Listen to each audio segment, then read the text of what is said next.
Ken, happy birthday, Ken.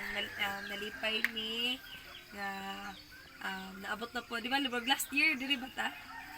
Or the other year. Kalimot ko. But, kanang, akong wish lang na sunod na po, makaselebrate na po sa imong birthday.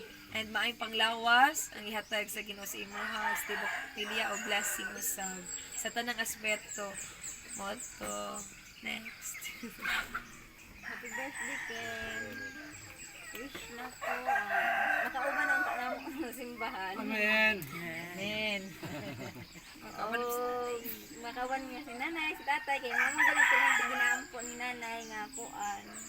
Nga makauban ka na mo sa simbahan. O kuan, good health. Kung unsa pa yung mga desires, yung mga kasing-kasing, hinaot nga i-ano ni God. I-grant ni God. Wish na ko sa imo ha. Nga mataas pa ang atong imong kinabuhi o ang Ginoo magawan kanig kanunay. Okay, next. Ikaw. Happy birthday, Kuya Ken Ken. Akong wish mo, Kuya Ken Ken. Aning blessing and protection and long-lasting life and complete family og makauban na ka sa among church. Amen. Wish daw niya. Good. Ang may buntag sa tanan, happy birthday Dongkin. Nga din welcoming no sa pag ni amin abuton mi sa inyong palimalay nga nag-uban mi sa imong adlaw nga tawhan. Happy birthday. Diyan. Happy birthday, Ken. Unta, hatagan pa ka sa tumbuhing Diyos o daghang pang birthday. Unya, kaning kuan. Laban lang sa mga pagsulay. Nga mabot sa mong kinabiho niya. Tagang kag mayong panlawas. Ora. Happy birthday, Ken. Ang wish na ko, Ken, ang wish nila, mapod akong wish. And and hopefully na kanang makauban ka ni nanay po, makabisita ka sa po sa simbahan o madawat nimo ang kuan sa Ginoo. Salamat sa pag-invite namin. Tito. Pa. Tito sa... Yung tita kay Last na lang. final. Ang final na tayo. Last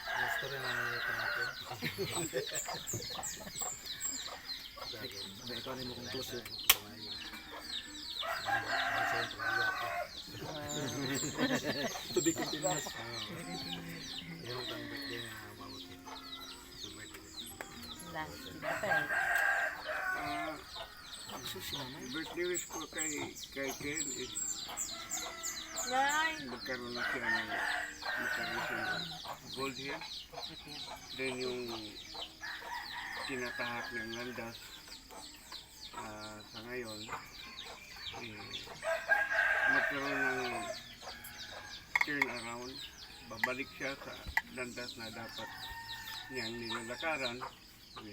He was born and now nagiging mature na siya na hindi siya mawala doon sa direksyon na una niyang namataan ng liwanag. Kung saan kami noon kasi nagiging Kristiyano na kami, mananampalataya na kami. Subalit sa kadahilanan ng marami na nagkaroon kami ng displacement dahil sa nawala na ako sa trabaho. So, doon na nalipat kami ng lugar na tinitirhan. Pagdating namin sa lugar na amin tinitirhan, ando naman yung, alam mo naman sa atmosphere ngayon na laging malapit sa ng mga gawaing hindi ganap sa Kristiyano. So ang wish ko lang is through the Holy Ghost, through the Holy Spirit, magkaroon ng changes ang kanyang buhay. Magkaroon ng direksyon.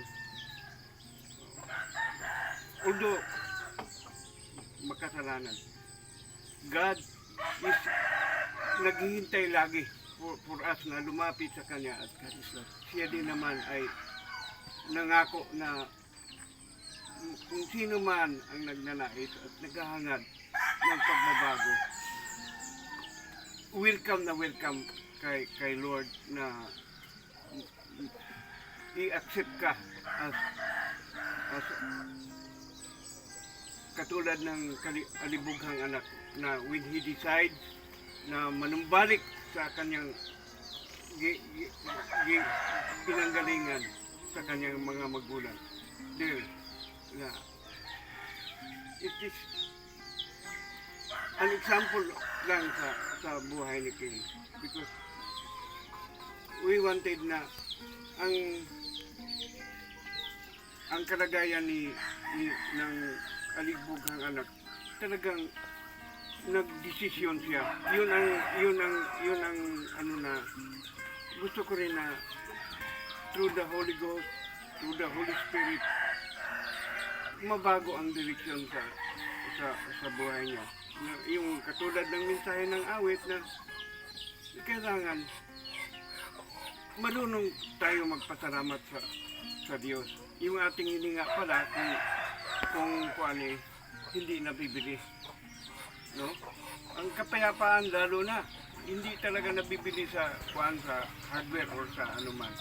Pero sa pagdinig, pagsunod sa salita ng Diyos, talagang nandyan yan.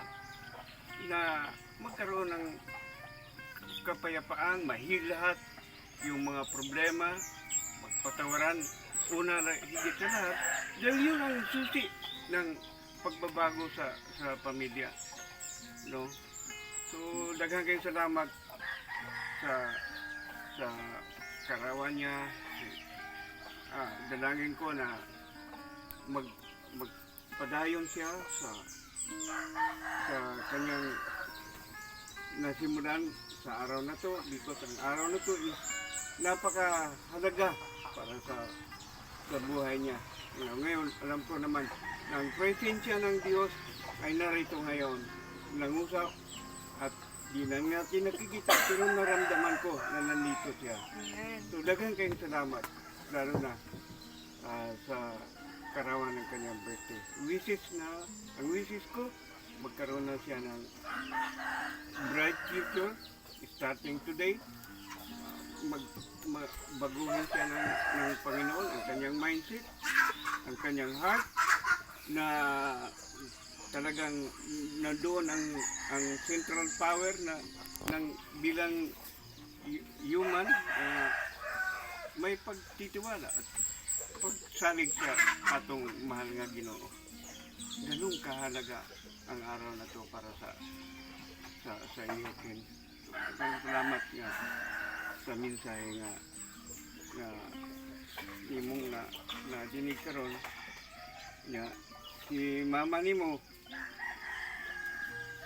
apoy mensahe para sa imo ha. Nay! Asa man siya? Tayo si nanay. Ganyan sa ka mag-message sa kanya. Ato yung pasuktihan usab ang kuan, mama. Mama. Kay maura ba gini sila dapat mag-celebrate ko kay natawag si birthday, si papa, si mama. Sila mo gini. Kompleto pa man.